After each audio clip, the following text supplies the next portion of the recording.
Dear student अस्सलाम वालेकुम। जैसा कि आज हमारा टॉपिक है Boyle's law. Robert Boyle said that the volume of given mass of a gas is inversely proportional to the pressure but temperature is kept constant.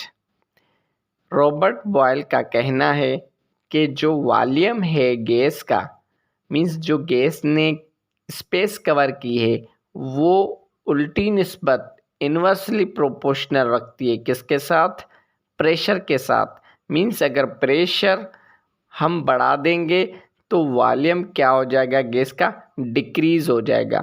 For example एक container है, उसमें गैस फिल है, उसके ऊपर piston की मदद से हम प्रेशर को इंक्रीज करेंगे तो जो गैस का वॉल्यूम में जो गैस ने स्पेस कवर की है वो क्या हो जाएगी? डिक्रीज हो जाएगी।